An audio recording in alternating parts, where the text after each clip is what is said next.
Bien, continuamos. Les comentaba al comienzo, ¿sí? Uno de los temas que vamos a tratar aquí es el tema de el intrusamiento, si me permiten, ¿no? Y acá en Paraná, a pesar de que no hubo casos importantes, 1, 2, 3 casos, hay gente que se preocupó fundamentalmente. Viene de la mano, me parece, más allá de la preocupación de muchos, de los agentes inmobiliarios. Y ahí está la clave, ¿sí? Donde obviamente es necesario tomar una intervención en este sentido. Se conocía una medida que aquellos que iban a intrusar o que fueran a intrusar no iban a cobrar el IFE. Está bien como medida, pero no es todo. Hay que tomar de alguna manera esto seriamente y transformarlo tal vez en una cuestión de política criminal, ¿sí? Porque no deja de ser un delito esto, máxime teniendo en cuenta de qué manera y de qué forma se van haciendo. Lo más importante fue en un momento que iban a intrusar alrededor de 20 familias un terreno privado. Es decir, Paraná hoy por hoy no sé si tiene un banco de tierras, creo que la mayoría de los terrenos son todos privados y que de alguna manera lo manejan los agentes inmobiliarios, los corredores, ¿sí?, inmobiliarios.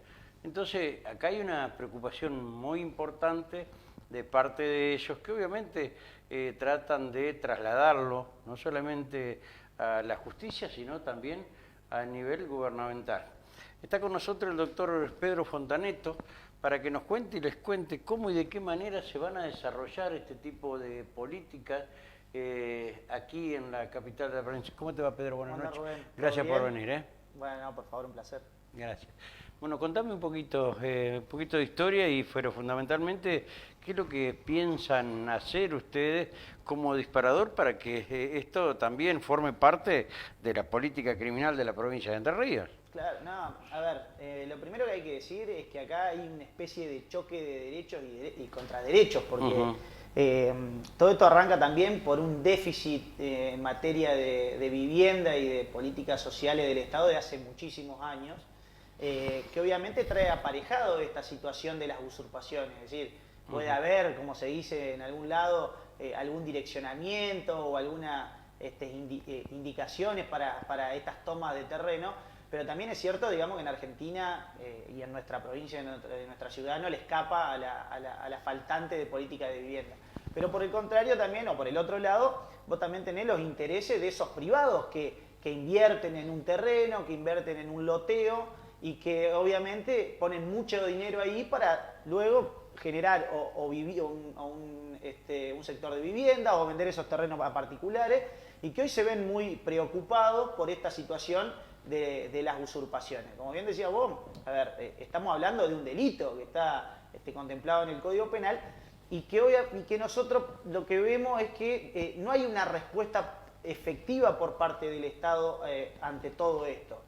¿Por qué digo una respuesta efectiva? Porque muchas de las situaciones que se presentan hoy a través de abogados penalistas, que por ahí hacemos una constitución de querellante o una denuncia en el Ministerio Público Fiscal, quedan en un archivo o te mandan a reclamarlo por vía civil. Bueno, en este sentido, dicen que la vía civil es más rápida. No, la justicia no es rápida hoy, si vos me preguntás.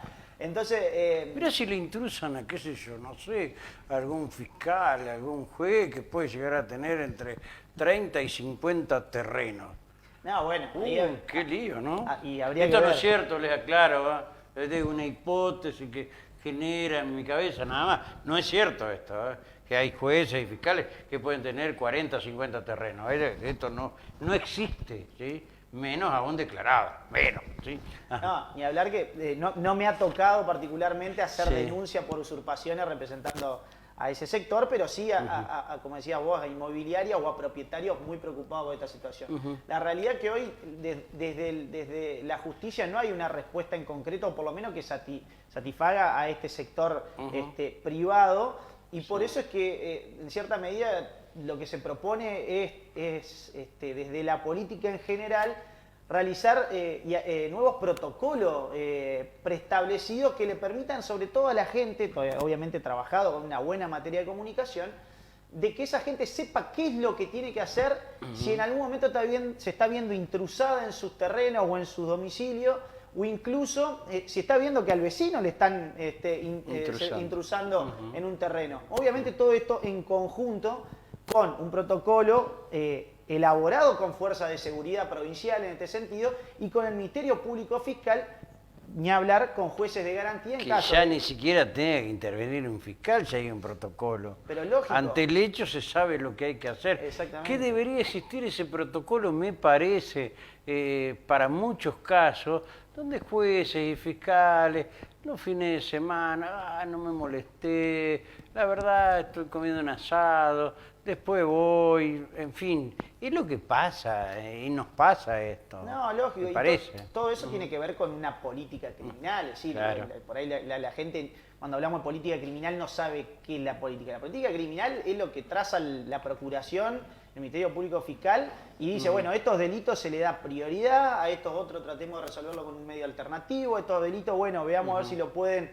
destrabar en la vía civil, como en el caso de la usurpación, y si no, salvo que haya violencia o esté muy marcado, bueno, ahí sí se interviene el derecho penal. Yo creo que obviamente el derecho penal en este sentido tiene que intervenir, porque como te digo, si bien es cierto que hay un vacío en cuanto a políticas de vivienda respecto de un gran sector de la sociedad... Pero no es poco lo que se ha hecho.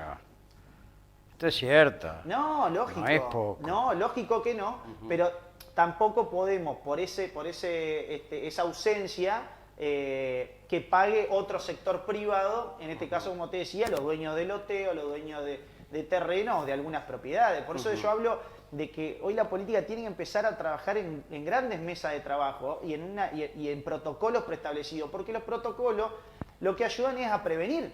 Esto también en la pandemia nos ha ayudado el tema de los protocolos a prevenir. Entonces, hoy si una persona es intrusada, muchas veces ni siquiera sabe qué tiene que hacer. O llama a la policía y la policía en cierta medida no sabe si llamar al fiscal o si intervenir, si tiene que detener o no detener. Una vez intervienen y le arman una causa al policía. Exactamente. Suele ocurrir, ¿eh? Tal cual, tal cual. Por eso mismo hablo de este laburo, este trabajo en conjunto, donde la policía también sepa que tiene un respaldo por parte de los agentes fiscales, que son los que manejan la acción pública, y que le digan, bueno, ante una usurpación, una denuncia de un vecino, usted intervengan de esta manera, y si es necesario y se puso complicada la cosa y necesitan alguna autorización, se la podemos pedir a un juez de garantía, pero que haya un protocolo para determinadas situaciones actuar de una determinada manera.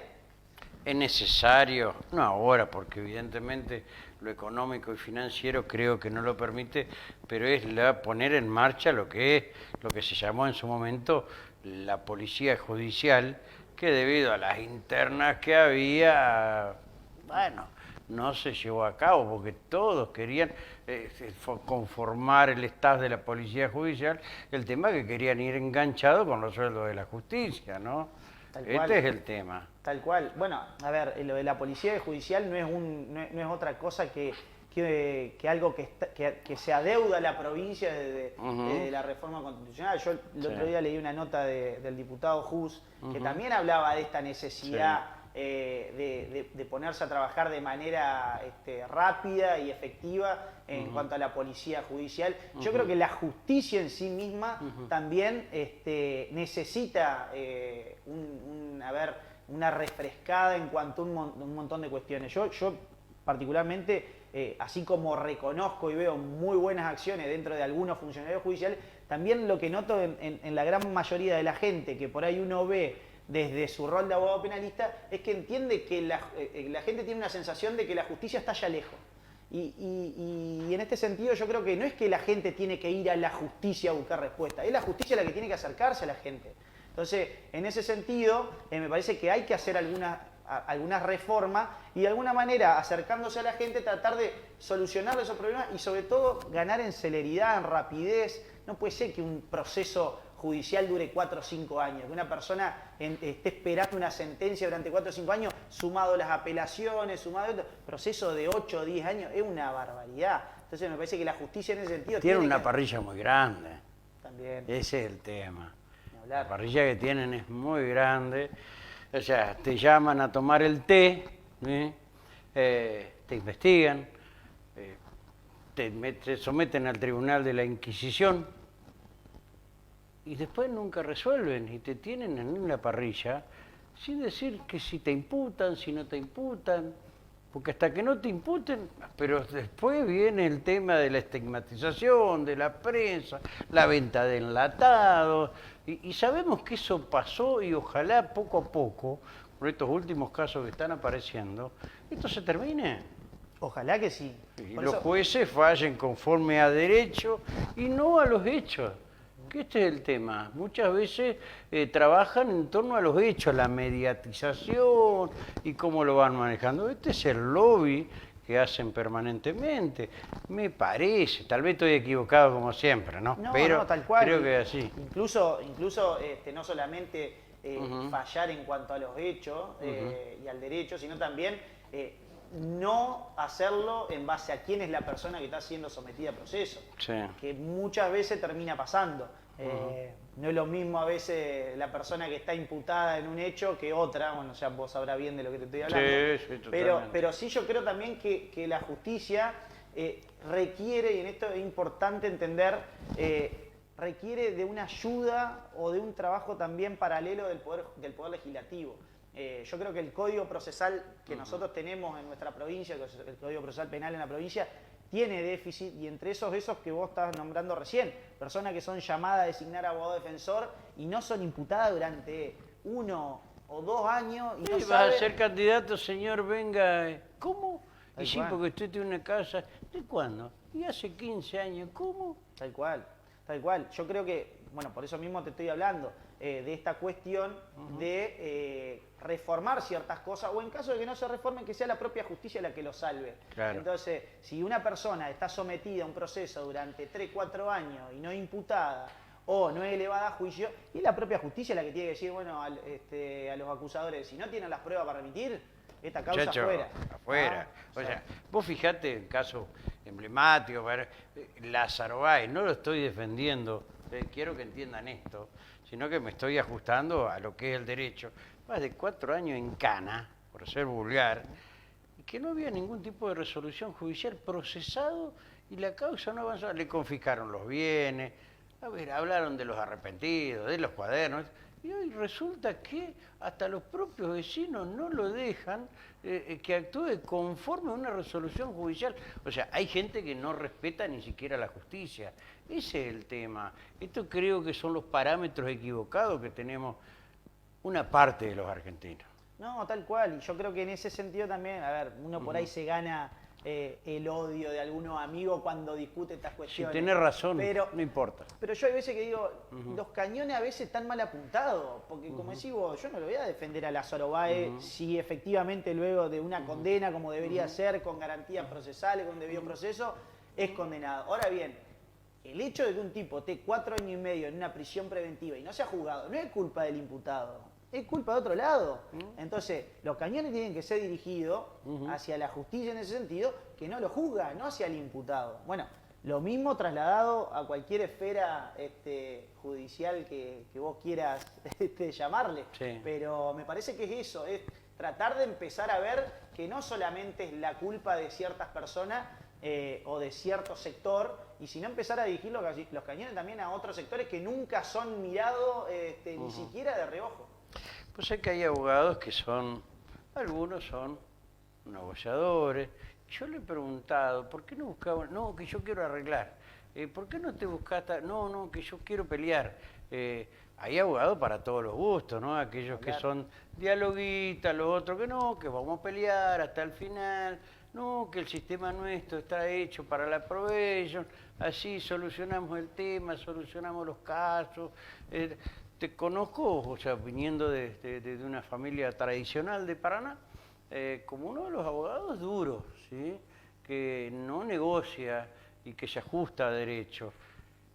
¿tiene algo que ver con, de alguna manera, las relaciones que vos has tenido en Comodoro Pi, con algunos conocidos abogados y fundamentalmente ahora último con el controvertido, pero si lo entras a medir hoy, es el tipo que más mide y le están teniendo, la política le está teniendo miedo porque obviamente tiene más votos que muchos intendentes del conurbano bonaerense. Me refiero a Bernie. ¿Cómo nace la Bernie aquí en la provincia de Entre Ríos? Mirá, primero que nada, respecto de mi postura como abogado y de por ahí mis orígenes familiares, vos los conocés bien a mi padre y bueno, mi abuelo lo mismo, a mí me enseñaron que uno no tiene que dar el brazo a torcer cuando uno está convencido de algo. Y yo como abogado particular soy así. Sí es cierto que si hay una situación en la que uno cree que la mejor garantía para su defendido tiene que ser arreglar alguna vía alternativa, obviamente uno lo puede llegar a hacer, pero yo no entrego a mi cliente jamás y estudio cada una de las pruebas, eso lo tengo clarísimo, porque es una cuestión, una convicción personal, entonces yo no traiciono mis convicciones, eso de entrada. Y después respecto a lo que vos decías de Bernie, obviamente por ahí mi llegada, mi relación tiene que ver con que yo trabajo hace varios años con Miguel, con Pierri en Buenos Aires y en otras provincias también, y obviamente él tiene su nexo de abogado personal y fue asesor de Bernie y uno tiene esa llegada. Este señor lo denunció a Messi por evasión impositiva. O sea, imagínate, a Messi, ¿sí? Este es el tema. Por ahí estos antecedentes pesan, ¿no? Jugar de esta forma y de esta manera. Me parece. ¿Es así o me equivoco? Sí, a ver, lo que hay que aclarar es que uno es un profesional y si es requerido en su labor, como fue en su momento por el denunciante, lo hicimos con Miguel y fuimos a fondo. Es decir, nosotros no distinguimos de quién es la persona que hay que denunciar, así como tampoco distinguimos a quién hay que defender. Si estamos convencidos de la situación, lo hacemos. Por eso mismo es que también en términos políticos uno tiene sus convicciones. Está bien, pero acá tiene que ver en algunos casos con no solamente con la ética, sino con la moral y lo que trae desde la familia. Hay casos que creo que vos, más allá de que todos tienen derecho a ser asistidos técnicamente por un abogado, creo por tus orígenes jamás defendería. No, lógico. Los hechos de violación a niños, yo creo que más de un abogado no lo defendería, y más creo que en la escala son de los delitos más aberrantes. La vida y después la violación de chicos, es terrible y es tremendo esta realidad que nos toca vivir. Sin embargo, no les niego el derecho, pero una cuestión, ética, ¿sí? Que va en contra de la naturaleza de tal vez defender esto, más allá que todos se merecen una defensa en juicio. Para eso están los abogados defensores oficiales, me parece. Sí, no, lógico que uno defiende, tiene el deber yo soy un convencido de que todos tenemos derecho a ser defendidos. Después, la ventaja que por ahí tenemos los abogados particulares es que podemos decir qué queremos y qué no. Yo, si estoy convencido de que esa persona en un hecho que va en contra de mis pensamientos, tiene muchas posibilidades de ser culpable, yo seguramente no la defienda, pero porque lo decida de esa manera. Incluso he tomado algunas causas que después con el devenir del proceso, como te decía hoy, que yo controlo absolutamente las pruebas, me doy cuenta de que me mintió y que efectivamente había cometido ese hecho, me abro enseguida. Eso lo tengo recontra claro. Pero así por eso mismo también, como decía vos, yo trabajé en la denuncia de Messi.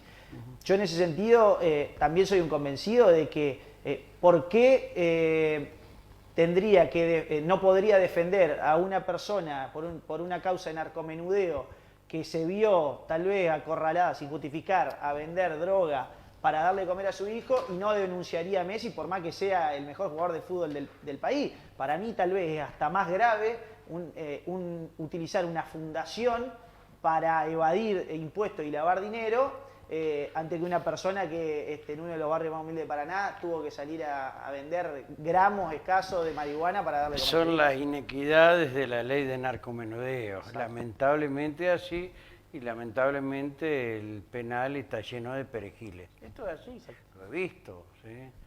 Gente que lo han metido preso, le han dado 2 años, 3 años, por tener 5 bochitas de cocaína para consumo personal. O sea, ahí están las inequidades, la falta de criterio y sentido común de muchos fiscales y jueces de garantía que te meten en cana a los perejiles, y a los grandes no se meten porque les conocen la familia, les conocen todo el mundo y tienen miedo. ¿Por qué? Perdón, porque tienen culo. Sí, a ver, incluso, no vamos a decir, pero uno conoce fiscales que te dicen que están en contra de la ley de narcomenudeo. Sí. ¿Y por qué no lo dicen? Y bueno, no lo sé, pero muchos pues, terminamos muchas veces dialogando en audiencia en la cual, voy a decir, 4 años para una persona, que es el mínimo del comercio de estupefaciente, 4 años para una persona que vendió 7, 10 gramos de estupefaciente, y paralelamente hay gente que se ha evadido impuestos o ha lavado dinero por muchísimo más monto y se va con una pena escarcelable. Entonces, ahí es donde yo creo que también viene ese descreimiento por parte de la gente a la justicia. Pero también, como te decía recién, no tiene que ver solamente con la justicia, porque la ley, los montos, no lo establece el Poder Judicial, lo establece el Poder Legislativo. Y ahí es donde yo digo siempre que la sociedad no ejerce un verdadero control en las elecciones, porque nadie sabe quiénes son los diputados que hay hoy en la provincia, nadie sabe quiénes son los diputados que hay en la nación. Es decir, hay mucho y muy bueno, y hay otros que fueron a levantar la mano, entonces, y nada más. Entonces yo creo que es hora también, si la sociedad, a ver, que se entienda, si la sociedad pretende reclamarle a la política y a la justicia y al Estado por ciertas cuestiones, también tiene que tener un compromiso un poco más fuerte. Porque en el Congreso de la Nación hace años que no se tratan temas importantísimos. No podemos tener un código penal de 1920 con algunas leyes parche. No puede ser que estemos hablando, por un lado, de la reforma judicial, y algunos se quejan de la reforma judicial, pero en su momento Cristina planteó la democratización de la justicia y tampoco le gustaba. Entonces, oponerse por oponerse tampoco sirve, pero nadie lo explica, nadie lo contesta. ¿Por qué? Porque tampoco hay debate político, no hay discusión política. No hay política. No hay política. Ahí está. No hay política, esto es la realidad. Pedro, gracias por estos minutos y Por favor. vamos a seguir charlando. Un placer. Gracias. Enseguidita, el tema que les había prometido. Va a dar que hablar, porque esto fue una fuerte operación, la que no le permitió a Aníbal Fernández ganar una elección. Y obviamente existió el espionaje, el coacheo, bueno, todo lo falso, y obviamente la operación mediática de los medios hegemónicos. Esto pasó acá, y que por ahora han parado un poquito, pero en algunos lugares, como la provincia de Entre Ríos, todavía hay vestigios de esa época y de la connivencia que puede existir entre algunos sectores de la justicia y algunos emergentes que se dicen son muy importantes. A la vuelta les cuento.